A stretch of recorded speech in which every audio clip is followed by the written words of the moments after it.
This is the Ohio Farm Bureau podcast. I'm Ty Higgins.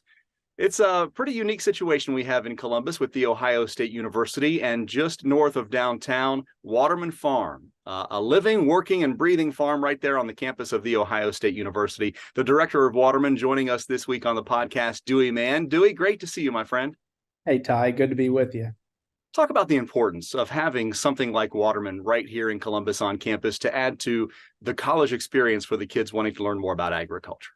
Yeah, a lot of land grant universities have land labs or spaces and places where they can engage students. And what we think is really special at the Waterman Agricultural and Natural Resources Laboratory is the fact that we've got a 261-acre land lab, as you said, that's on the north end of downtown in the nation's 14th largest city.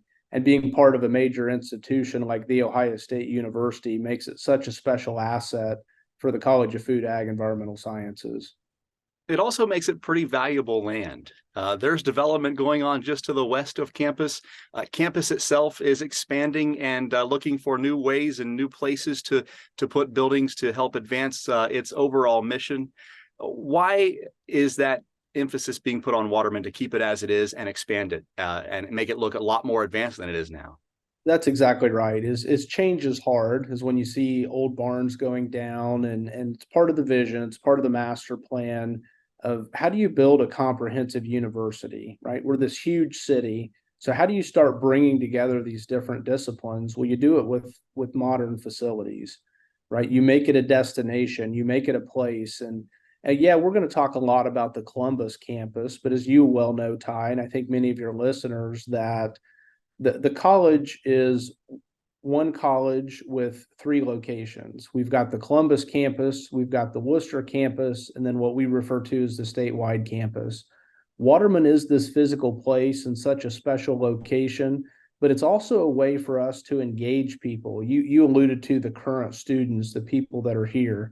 We've got over 50,000 undergraduate, graduate, and professional students here on the Columbus campus.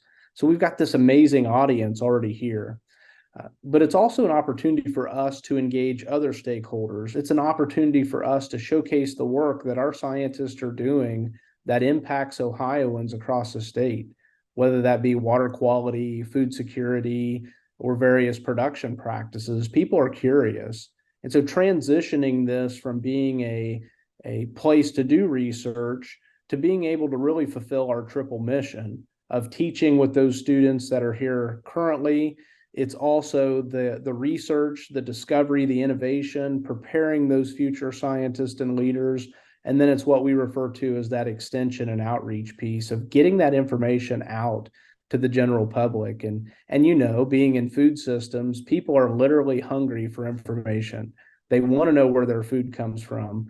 And this is a place and a space where we can have those conversations. We can share the science. I just had a great conversation with a colleague this morning about various production practices and the way we're able to showcase some of those practices here. One of the first additions in this master plan is your Controlled Environment Agricultural Research Complex. Had a chance with the entire Farm Bureau field and state staff to come by and tour that brand new facility. State-of-the-art technology and kind of the way agriculture is going in a sense to keep Mother Nature at bay and still be able to raise food year-round. And we look at it as it's one of those pieces of the puzzle to how do we feed a growing world population. It's going to take a little bit of many different systems to be able to accomplish that. And as you alluded to, we're excited about this Controlled Environment Ag Research Complex, and it opened at the laboratory here in September of 23. If you most I think if the various representations in Farm Bureau, right, we're a very diverse organization, just like the College of Food, Ag, Environmental Sciences. And controlled environment systems, generally we're using soilless or hydroponic methods, and we see that as one of those solutions to being able to produce more food.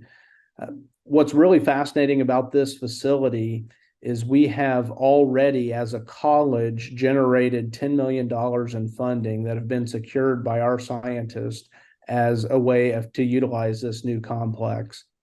We're excited from a standpoint of student engagement. This is a modern facility. The way I explain to people, even in the research greenhouses, it's kind of like doing a remodel on your kitchen. It's the same function that you had before, but a 40-year upgrade is really nice. And so we're excited to be able to offer that infrastructure to our research teams, our graduate students, but also those undergraduate students that'll be working. We have several of them this summer working as part of research labs, getting hands-on experience with modern systems, preparing them for jobs that are out there waiting for them in industry as soon as they graduate. What else is in the works? I mentioned the master plan. There are things out to 2026 that are in the planning stages, including some pretty other unique buildings you're going to be putting there on Waterman. That's exactly right. The next major endeavor that we're currently fundraising for is the Multi-Species Animal Learning Center. It'll bring that emphasis of animal agriculture, of human-animal interaction, and bring it to a modern facility here at the Waterman property. And we see that being a space for animal science education and being really critical, again, as part of our industry, as part of telling our story in production agriculture. The technology advances, the modern production systems, why we do things the way we do in animal production systems. A lot of great public-private partnerships, support from Nationwide, support and partnership from the Ohio Farm Bureau Federation, commodity groups.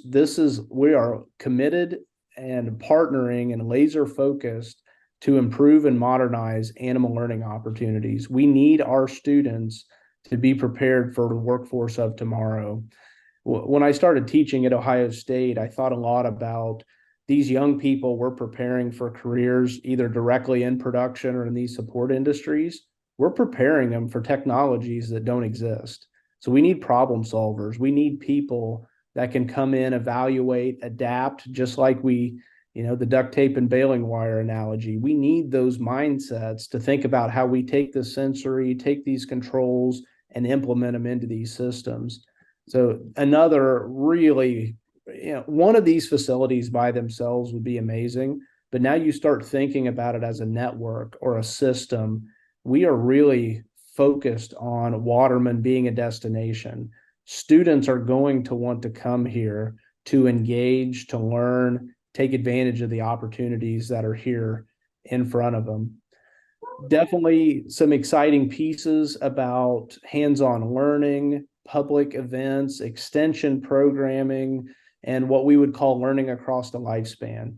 That can be K-12 groups, that can be 4-H clubs. This is a place where they can come in and everything is focused on being able to look in to those animal enclosures, to be able to see modern production systems and still be able to maintain a level of biosecurity within those facilities.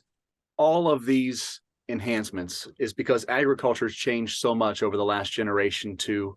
But I think it's fair to say that students of the College of Food, Ag, and Environmental Sciences have also changed over those generations as well. Many students come in without having an ag background, but want to be a part of the food system. And those renovations to the dairy building and that multi-species animal learning center, education innovation center, all of these things that you're doing there at Waterman, give them that hands-on experience they're going to need before they get into the workforce. That's pretty important. Yeah, as a college, we have 388 acres of land labs. Many people, we learn different ways, but the commonality is if you can see it, it makes the picture much more clear.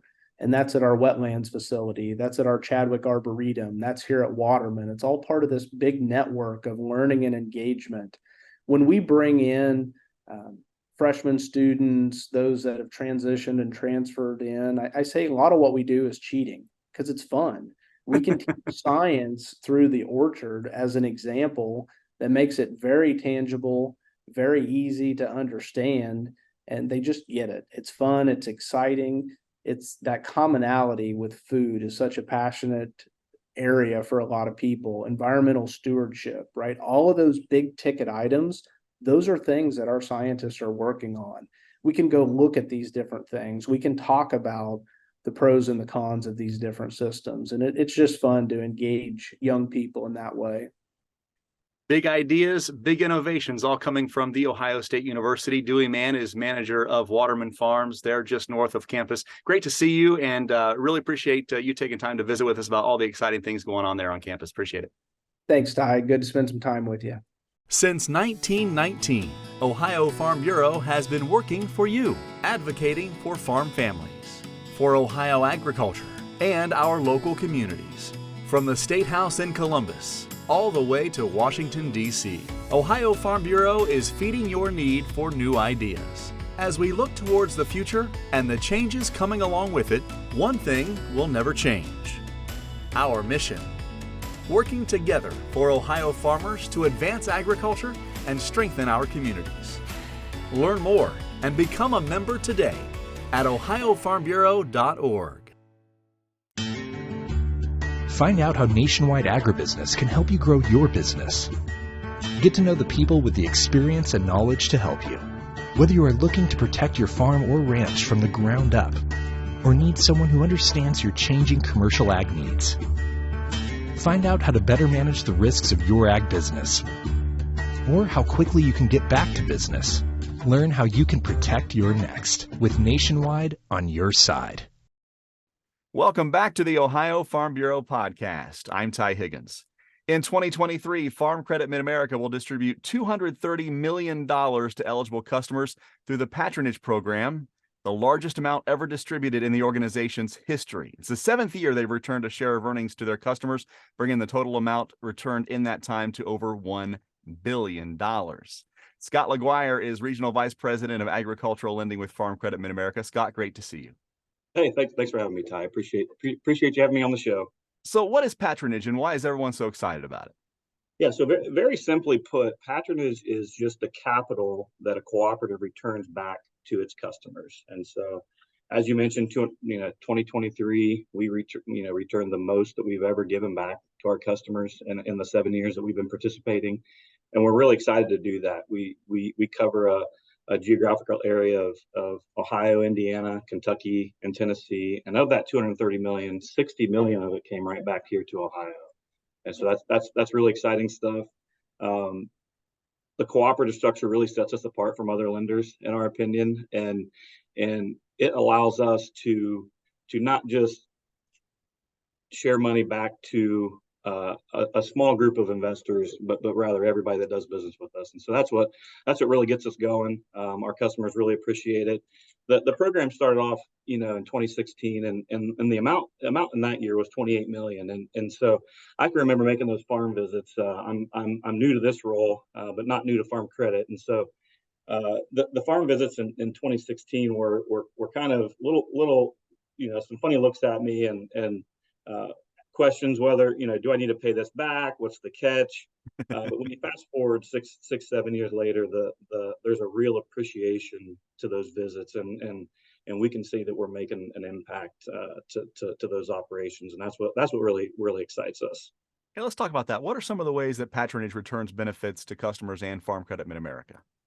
Yeah, so we see a wide array of customers and their use of the patronage, but whether it's a piece of equipment you had your eye on and you just weren't sure you're gonna pull the trigger, if you had some small capital improvements you want to do around the farm, payroll expenses, things like that. We really don't dictate what you use the money for. In my experience, I'm up here in Northwest Ohio, mostly in Mercer County. We saw a lot of those checks come back into the office, paying down operating loans, paying down other existing loans, and having a real conservative outlook and use for the money. And which is not surprising. We've got a customer base that's conservative, and we're looking to continue this program, and I assume we'll see the same use of those funds going into the future. What are some of the other benefits of being a customer owner at Farm Credit Mid-America? Yeah, so patronage is the one that we're talking about today, and we think that it's one of the most impactful and kind of new benefits. But you also get the opportunity to participate in board of director votes, the nominating committee, and other opportunities throughout the year, the direction of the association. So most recently, we went through a merger with an association down in Arkansas and Missouri, and every customer member got the opportunity to weigh in and cast a vote on whether or not that would go through, which it did, and we're really excited about that, about that going forward. We've got lots of opportunities throughout the year to participate in trainings, furthering knowledge, whatever industry that you're involved with.